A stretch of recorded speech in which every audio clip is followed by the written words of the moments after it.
Hello, and welcome to the Texas Rex Educational Series.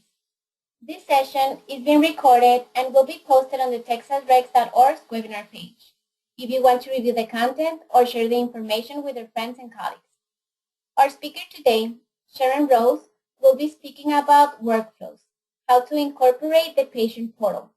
All attendees have been muted to block out background noise. If you have questions for our speaker, please post them in the chat block of the GoToWebinar pane. Your questions will be read to the presenter at the end of the presentation. If we are unable to answer your questions during the allotted time, you will receive an answer via email. First, some information about our speaker. Sharon Rose is a regional coordinator for the West Texas Health IT Regional Extension Center. With more than 30 years nursing experience, Sharon has worked in many different areas of hospitals, including medical surgical, ICU, ER, staff educator, and director of emergency department. Becoming interested in health information technology, she earned the HITPRO Clinician Practitioner Consultant certification. She has worked in Lubbock as a clinical application specialist, training nursing staff, ancillary staff, and physicians on meaningful use of electronic health records and preparing for attestation. Sharon continues assisting rural hospitals and providers in understanding and meeting meaningful use criteria. Thank you for joining us, and now I turn over the webinar to Sharon. Sharon, the presentation is yours. Thank you, Veronica. Good afternoon. I'm sure we're all busy, so we'll try to make this short and sweet and to the point. Today I'd like to talk to you about incorporating patient portals. That seems to be a really big thing, mostly for providers, but hospitals have their own little workflows that they have to work through as well. I'd also like to thank, I had help getting this presentation together, and some of the ideas in it came from 2 interns we had working with us this summer. Next slide, please.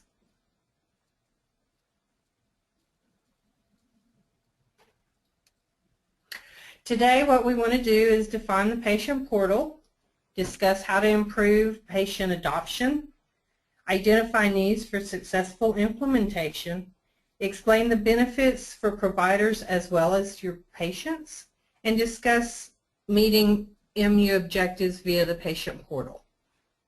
Next slide.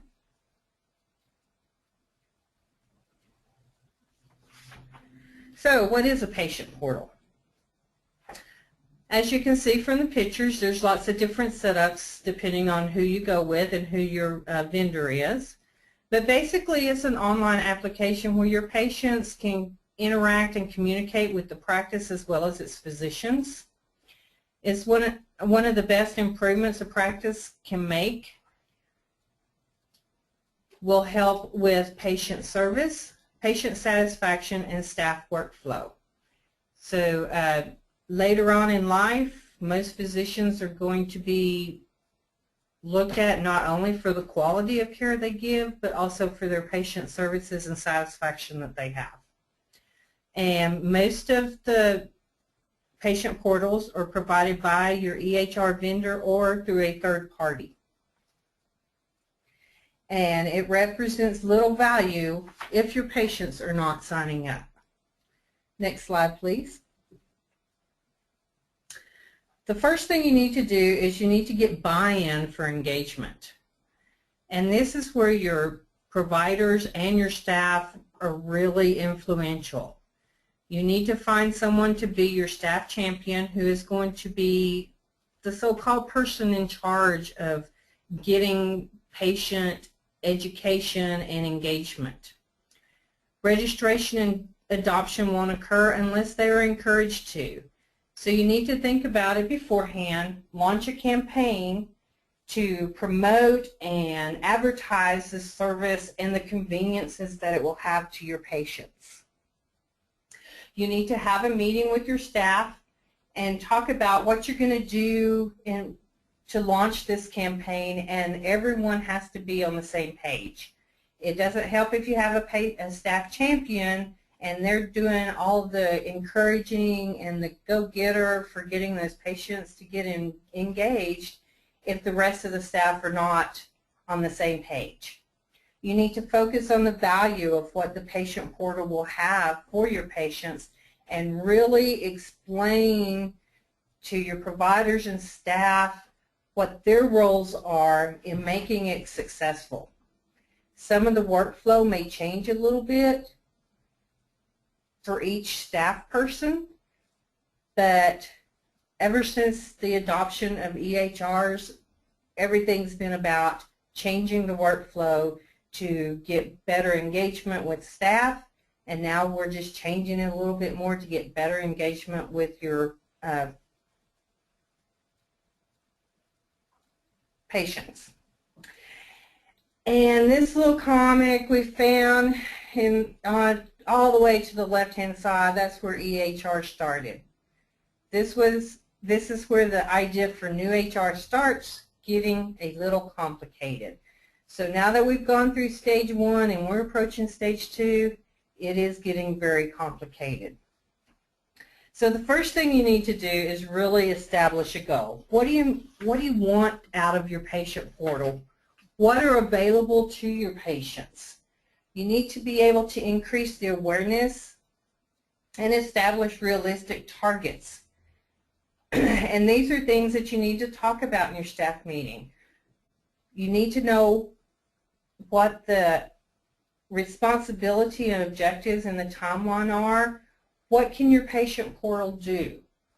What will it allow the patient to do? And I wouldn't introduce a whole lot of things that your patient can do in the beginning, because you've got to get them engaged and get them on there. If you give them too much information at one time, that's going to decrease your chances of getting them on board. And you need to get together after you once launch your campaign and talk about what the goals were and how you're making it, and if you're on the timeline, and encourage reporting of the goal. Maybe you had a patient sign up, congratulate each other, encourage each other as you go down the road. Reinforce the goal with visual displays that measure your progress. Put up a big poster in your break room or somewhere in the office that shows we started with no patients, and as your patients start becoming more and more engaged, show that progress on a graph. Let each other know what's going on. Providers that have more than one provider, show what each provider's patient groups are doing, and you'd be real surprised. Physicians are very competitive, and if they know one of their buddies is doing better than they are, they'll get on the stick and they'll get their staff going and encourage their staff more. So let's celebrate some of the virtues of the patient portal. You need to share the benefits not only with your office staff but with your patients. Let your patients know what they can do on the patient portal. Patient portals can do anything from just getting online to see their health information, to make scheduling appointments, filling out that first visitor contact, and many other things, asking for refills and requests, maybe not making appointments, but requesting an appointment. The patients should let the patients know that they can get their health information online, and that they can get that health information online to share with other physicians, to share with their family members, to share with whomever they feel they want to share it with. Present valuable attributes to your patients. Put up posters. Let the patients know that it's coming or that it's here. Print up some little clinical brochures. Make sure your staff goes over it with their patients when they're checking the patients in. And it doesn't have to be anything real fancy, but make it colorful, make it fun. A lot of times if you go about it in a fun way, maybe it would get your patients more engaged. Next slide, please. List specific advantages of the patient portal. Some of those advantages are communication. It's a good way to communicate with your provider. How many times do we have elderly patients come in and you go through a list of what they're supposed to do and they get home and they start having questions? Then the office is inundated with phone calls. So instead of having a lot of phone calls, encourage them to send a message through the patient portal. But if you're going to do that, you also have to have someone that's going to be checking on a regular basis that will answer those questions. A lot of times, some of the questions that your patients call in with, the office staff can answer those questions. Sometimes it has to go to a provider. So you need to find the way to direct those communications to who it needs to go to answer those questions. Another good thing is you can send notifications of appointments and lab results through the patient portal, reminding patients of appointments and also their lab results. And when you talk about lab results, that's one thing that you really need to talk over as a staff. Are you going to just throw those lab results out there, or does the physician need to make some comments on those lab results? Does he want to talk to the patient before those lab results are sent out there? And then you have the convenience factors for your patients. They can request appointments. I know that some, not only can you request, but there are some vendors out there that you can actually make the appointments. You could ask for renewal of your prescriptions. Inquire about balances. That's another option that can be made available. It doesn't have to be made available. And then it's a great place to put education out there for patients, especially your younger generation. They're all about internet and using the internet to Google things, and it's much better to put education out there that you feel comfortable with and information that is true, instead of having them go to other websites that you may not feel comfortable with them getting their information from. Next slide, please. So instead of telling patients they need to register, invite them to register. Tell them that it's open, it's a new world for your patients, and that it's something that they can go to 24/7, 365 days a year. A lot of patients might need to be shown how to utilize it, and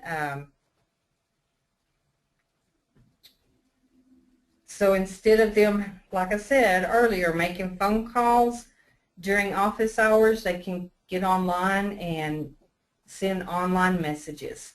Now, messages are going to be a real problem, and I know a lot of people think they're going to be inundated with a lot of messages, and that can happen, but this is where educating the patient to what they need to send and how they need to send it, what's important, what's not important. I mean, if they're having a allergic reaction to a new medication you started them on, that's not the time to send a secure message. That's when they need to be calling on the phone. If they're just wanting to get more information on what the physician had told them to do, that would be a secure messaging thing. So a lot of this is going to be, not only do you need to encourage your patients, but you also need to let them know what is the proper use for sending secure messages. So instead, and like I said, encourage them, but don't let them know that don't let them think that it's just more paperwork. Make it like it's a new experience and a new world that we're opening up to them. Next slide, please.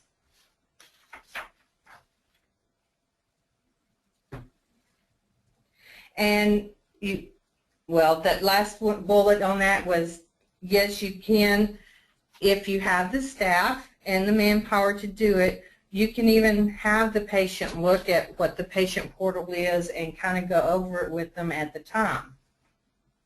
Sometimes if you wanted to, here's some language, that kind of the sample language that we said you could use, like on an invitation. When you send out those letters, it's going to have their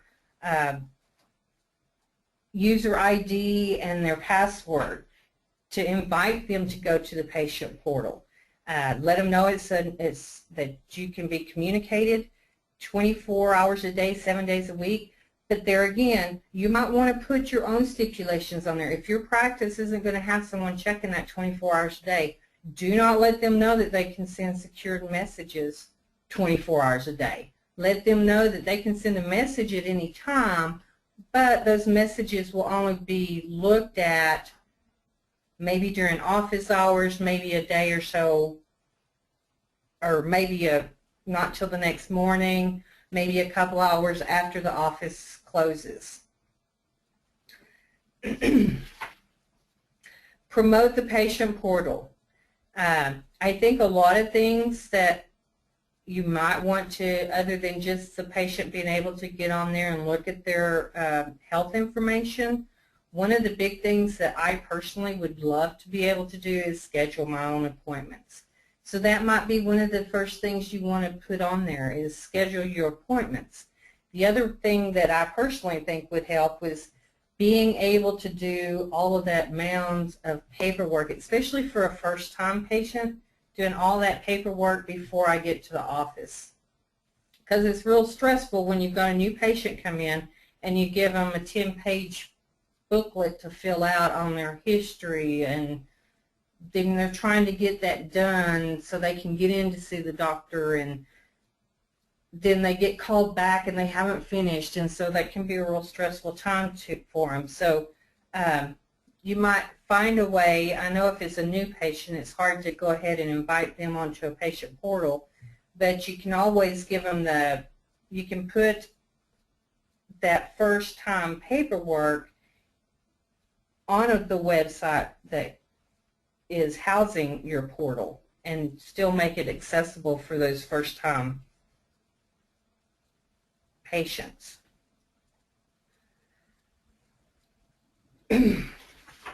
Another good thing to do is when you're having phone conversations, when people do call in, let them know that they can access that paperwork for their visit on the portal, and then let them know.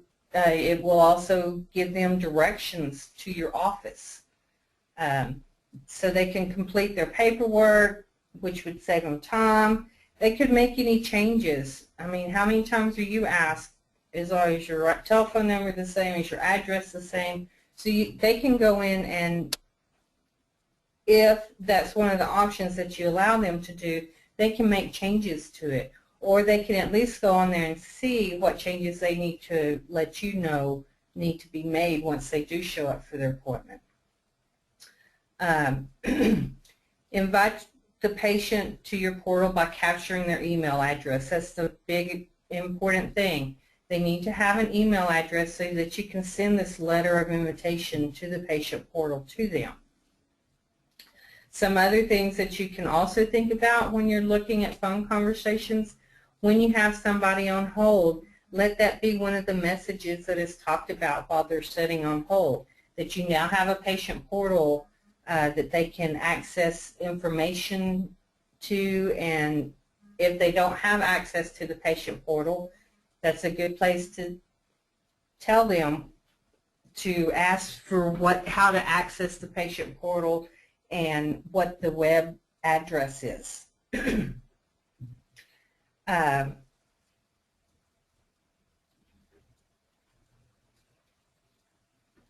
Know who you've invited and know who you haven't. I don't think that any practices at this point in time are really putting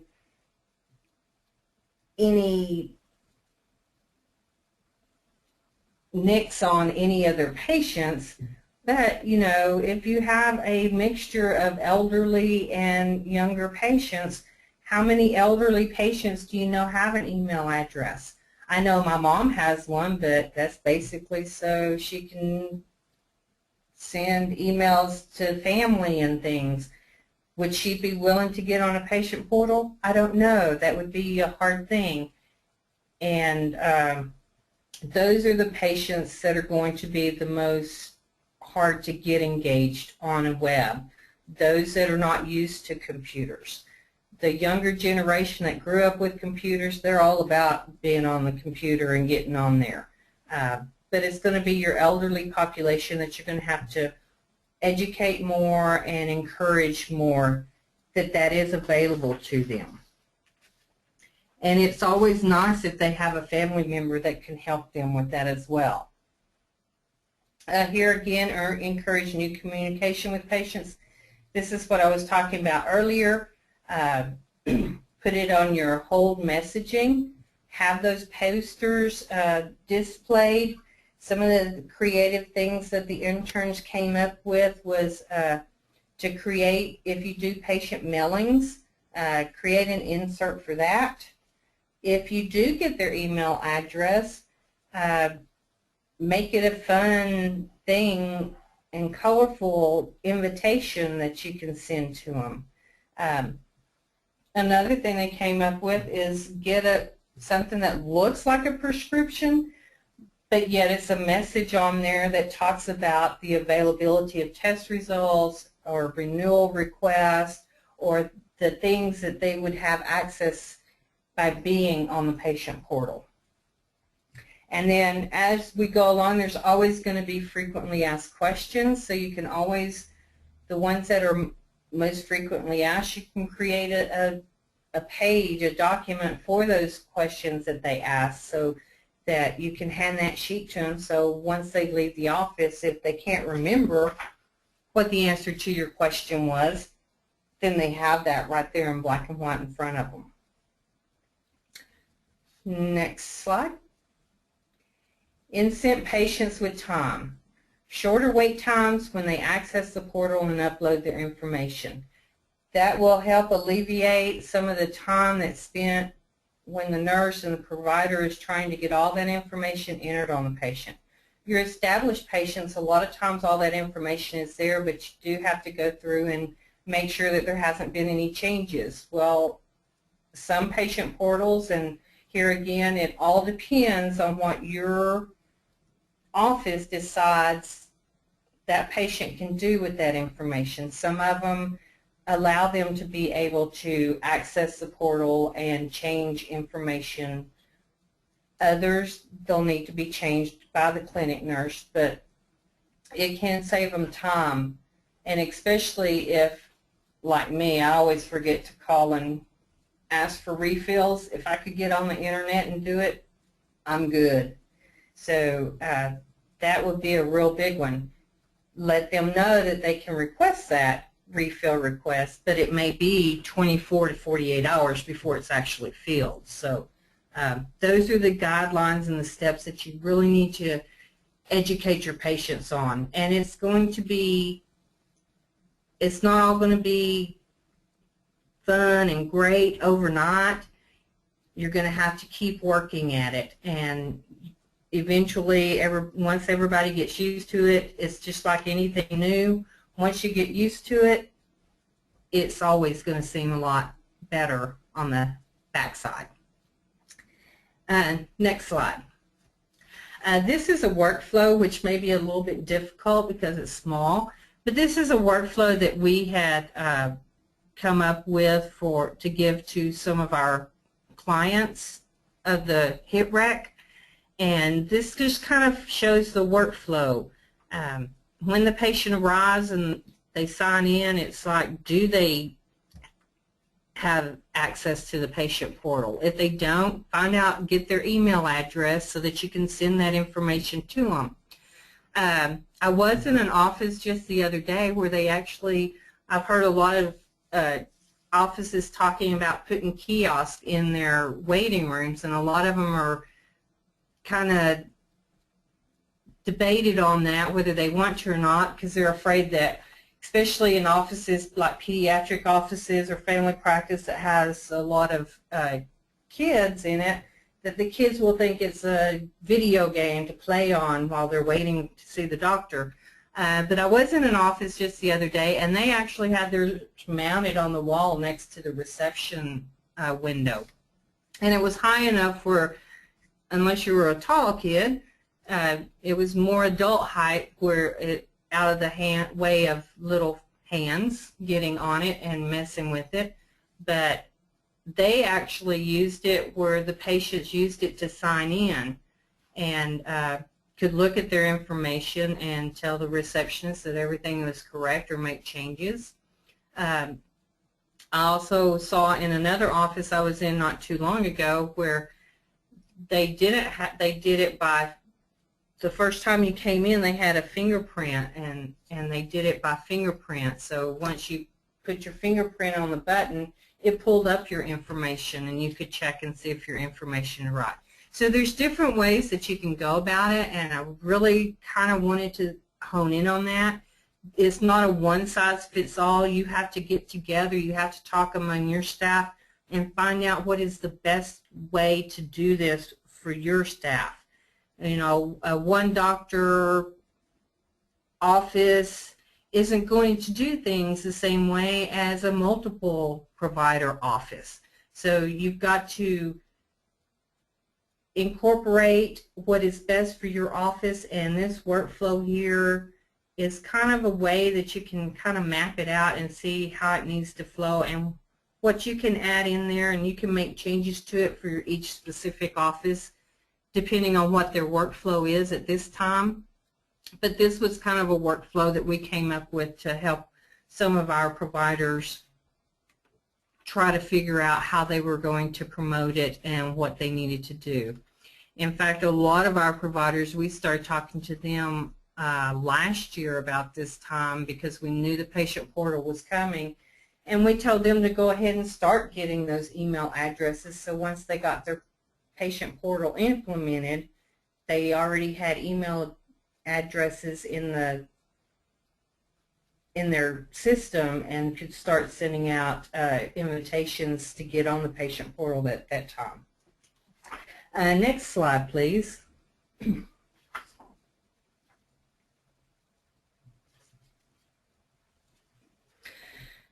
So, the patient portal, not only is it great for your patients because they can get their information anytime they need it, but it will also help your providers as well, because a lot of the things for meaningful use can be pushed to the patient portal. You don't have to print up those clinical summaries anymore. You can send it to the patient portal.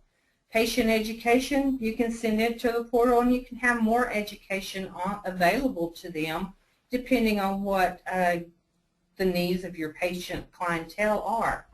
And you can also send patient reminders. They've got an appointment coming up. Hey, this is the year that you need to have your mammogram done, or hey, you've reached that golden age, so now you win a colonoscopy. So there's lots of different things you can do with it.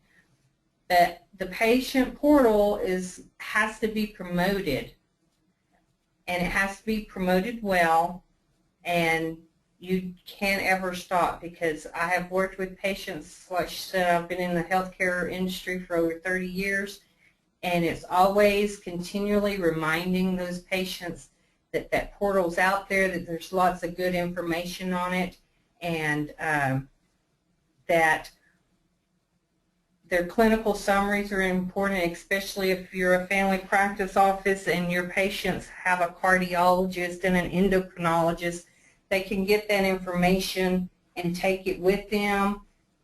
They should be able to download it to that other physician in the future. I'm not going to say they're going to go there with it yet, but it's always so important that they have the most updated medication list that can go with them wherever they need to go.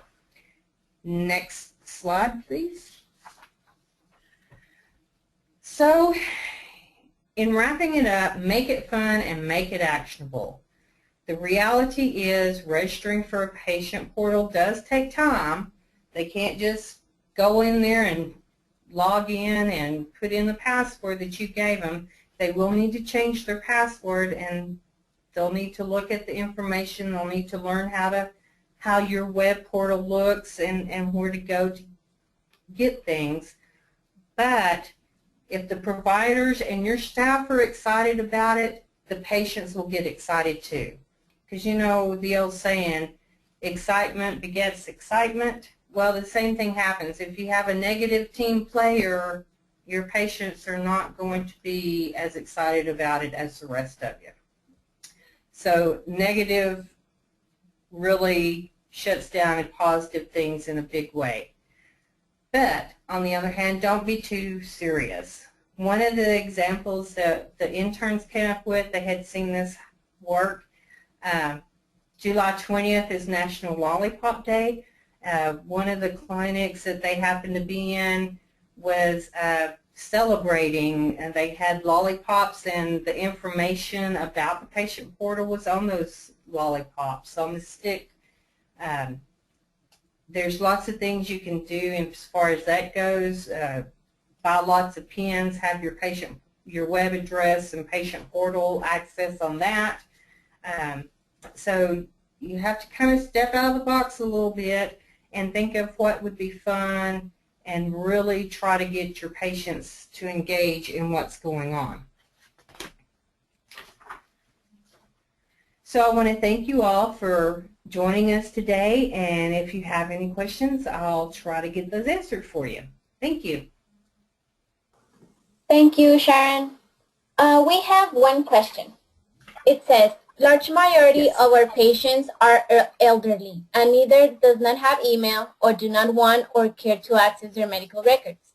If we cannot meet the measure required for the patient portal, do we have a resource if we cannot meet the measures for the patient portal? Gee, I've been asked that question by a lot of my people out in the field, and you know, we are in West Texas, and computers are just not a really big thing to have these days. One of the suggestions I can make with elderly population is see if they have a family member that would be interested in trying to keep their things updated.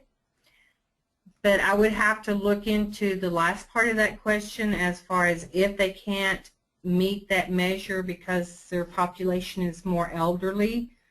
Is there anything they can do about that measure? If they could give us an email address, I will get it researched and get an answer to them on that part of it later today. Okay, thank you. There's another question. How much information can patients view from patient portal? In helping an office not too long ago set up their patient portal, the system they had, the physician could actually put in what information he wanted his patients to have access to. So that's going to be a patient or a provider preference thing, and I know there are certain, in order to meet those measures, there are certain things that they need to be able to provide, and that's on the providing clinical summaries. There has to be their demographics, their diagnosis, their medication list, and there's a whole list of it. That those are the main things that I can think of right now, because a lot of providers that I've talked to are concerned about just throwing lab results out there. They would rather talk to their patients about their lab results before making it accessible. So I think once the lab results come into the office, they do have 4 days to make it available to them. So I've heard a lot of physicians open it up to a lot of information, and other physicians want to keep it narrow to just a little information. So just in order to meet that guidelines, follow what the specifications on the clinical summary specification sheet is, because that's the information that you have to make available to them. Okay, thank you. And another one. Is there a patient release form that needs to be filled out and placed on file, or does their action to enroll is enough? I've been told that their action to enroll is enough, but with a lot of the OCR audits that are going to be taking place this week or this year, and HIPAA laws and rules that are out there. If they would feel more comfortable, they can have them sign a consent form. But the consent, I know that offices has always had a form that you signed as far as who could have information to your medical records. Like, I know the last time I went to the doctor, I had to sign that, yes, my husband could have the information and my children and any other physicians. So that document alone would also serve for that, I do believe. Okay, now the next question. It says, your presentation provides very good pointers. What is your experience in terms of people who don't have access to the internet or a computer and rely on someone else to do it for them? Are there conflicts with privacy? That's why if you're relying on someone else to do it, it's always best for a family member and to make sure that that they're okay with that family member. I know, like my mother, for example, she's got an email address, but she doesn't use it a whole lot. When I told her she could have log on to a patient portal, she turned to me and said, you do that for me. So I have her permission to access her medical records. So you definitely do want to make sure that whoever is accessing their medical records has their permission. So that would be a really important place for the consent to go be signed in their record. The other thing is with the elderly population, since they don't have a lot of times access to a computer, those are going to be your hard ones to get online. But then somebody made the remark to me, if they have an iPhone, they have access to the internet and they're tech savvy. So although I don't know a whole lot of elderly people that have access to an iPhone or carry around an iPhone, most of them just have a basic phone. So one of the things that some of the practices that I have talked to were thinking about was signing them up for an email address. Other than getting a family member to take that on, that was the only other thing out in the field that I've heard that might be an option is signing them up for an email address. Okay, thank you. The next one. Are patients able to view all of their medical records, like medical notes, etc.? Depends on what the physician gives them access to. Okay. And then it says, so does the physician select what information is accessible on patient's portal? Yes. Like I said, they can go in on the back end and they can give them access to their demographics, to their diagnosis, to the problem list, to their labs, to their medications, but they do not have to give them access to their notes if they don't want to. Okay, thank you. The next one. How much liability does the provider have if there was a breach on the security from the vendor side? That's a legal question that I do not feel comfortable answering. That would be a question for your vendor as well as the legal department. But I'm not even going to speculate on what I assume to be the right answer. Okay, thank you. And then can we see who is accessing the provider portal, like patients or other providers? I'm not real sure. I do know that, of course, on your dashboard it shows how many patients are accessing the portal.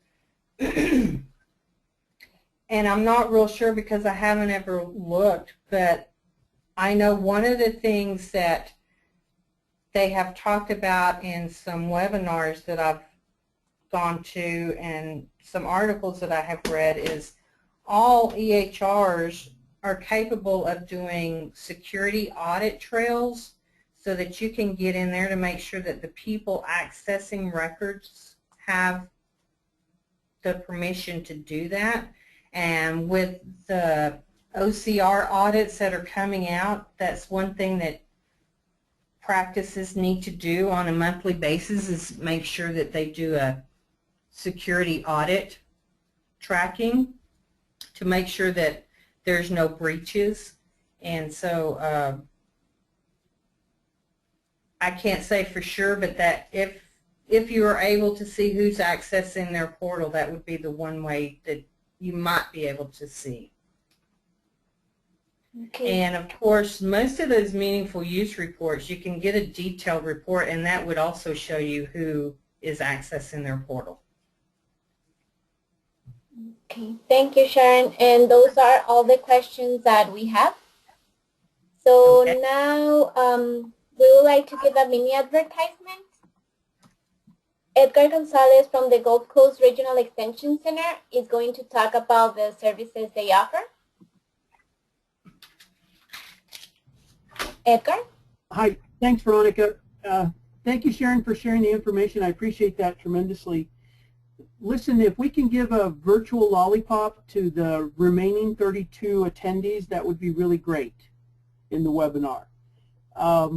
Just real quick, again, like Veronica had stated, I am Edgar Gonzalez. I work with Gulf Coast Regional Extension Center, and we really have some exciting news for you. That is that Texas Medicaid has actually extended the grant to provide services to MDs and DOs in medical specialties and subspecialties. So the same type of great service that you've been receiving from the Texas Recs throughout the state of Texas, we're also going to be extending those services to Medicaid specialists. And it's opened up to all Medicaid specialists and subspecialties. So one of the things that I would like to kind of bring to your attention is the fact that many of us are in stage 2 or working towards stage 2, and we do have referrals that we send out. During the course of your referrals, if you can ask your clients, your referral providers, if they're Medicaid, or would they like some assistance or to find some knowledge about the Medicaid specialist program, we'd be more than happy to contact them and speak to them directly and see if they do fit the criteria. You can contact us at 713-500-3479. Again, that phone number is 713-500-3479. And this will actually help you make that transition of care electronic portion. If we can get your referral providers using an electronic system, especially many specialties and subspecialties are not currently using them right now. So Veronica, with that, I'll turn the floor back over to you and Sharon. If there's any questions, please contact Veronica. She's going to be providing you with this brochure later the week. Thank you. Thank you, Edgar. And now I want to thank our speaker for taking time out of her busy day to share her knowledge with us. If you have any questions for today's presenter, please email Texas Rec using the email shown, and we will make sure you get an answer. Please join us next month for our next educational webinar in the series. We will be presenting Health Information Exchange, or HIE, how to connect to your local Texas HIE and upcoming HIE news. It's going to be on November 5th, and hope to see you there. Thank you for attending today's webinar. Goodbye.